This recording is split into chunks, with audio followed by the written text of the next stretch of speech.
RS current update में आपका स्वागत है। आज का हमारा विषय है पुनात सांगशू जल विद्युत परियोजना। तो आइए सबसे पहले बात करते हैं चर्चा के बिंदुओं की। सबसे पहले जानेंगे ये चर्चा में क्यों है पुनात सांगशू 1 जल विद्युत परियोजना के बारे में, पुनात सांगशू 2 जल विद्युत परियोजना की विशेषताएं, भूटान के बारे में और अंत में चलेंगे अभ्यास प्रश्न की तरफ। तो आइए सबसे पहले जानते हैं ये चर्चा में क्यों है। हाल ही में भूटान ने पुनात सांगशू 2 जल विद्युत परियोजना की 2 इकाइयों को चालू कर दिया गया है। 1020 मेगावाट की पुनात सांगशू 2 जल विद्युत परियोजना की अंतिम इकाई यूनिट 6 170 मेगावाट पावर ग्रिड से सफलतापूर्वक जोड़ी गई। बता दें कि यह परियोजना भारत और भूटान के बीच द्विपक्षीय समझौते का हिस्सा है। इसे जल विद्युत परियोजना प्राधिकरण द्वारा विकसित किया गया है।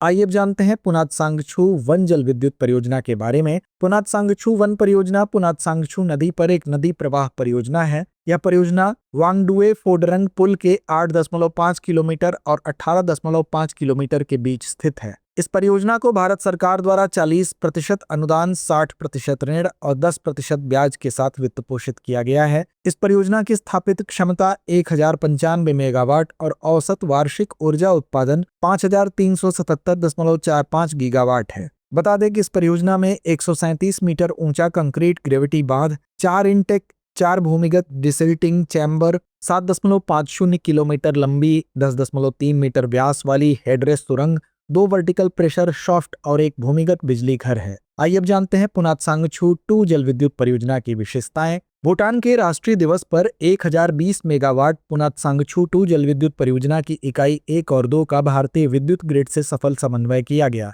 बता दें कि हर साल 17 दिसंबर को भूटान का राष्ट्रीय दिवस मनाया जाता है। भूटान में 1020 मेगावाट पुनात सांगशू 2 जल विद्युत परियोजना की अंतिम इकाई यूनिट 6 170 मेगावाट का पावर ग्रिड से सफल सिंक्रोनाइजेशन कर दिया गया है।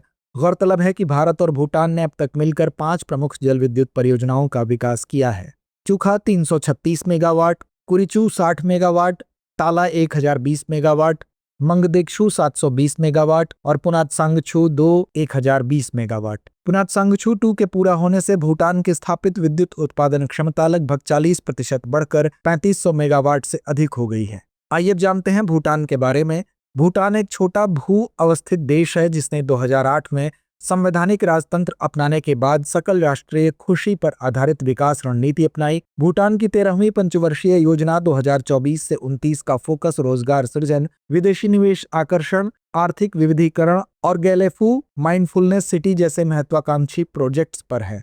भूटान की प्रति व्यक्ति आय लगभग $3,778 है। कोविड-19 से पहले की दशकों में आर्थिक विकास ने गरीबी उन्मूलन में महत्वपूर्ण योगदान दिया। वित्तीय वर्ष 2023-24 में इस देश की अर्थव्यवस्था 5.3% बढ़ी, जिसमें पर्यटन और खनन प्रमुख कारक रहे। सेवा क्षेत्र विशेष पर्यटन ने 8.7% की मजबूत वृद्धि दर्ज की। तो आइए अंत में नोट करते हैं आज का अभ्यास प्रश्न। पुनात सांगशू 2 परियोजना के पूर्ण होने से भूटान की स्थापित विद्युत उत्पादन क्षमता कितने प्रतिशत बढ़ी? विकल्प ए 20%, विकल्प बी 30%, विकल्प सी 40% या विकल्प डी 50%। तो इस प्रश्न का जवाब कमेंट बॉक्स में देना ना भूलें। धन्यवाद।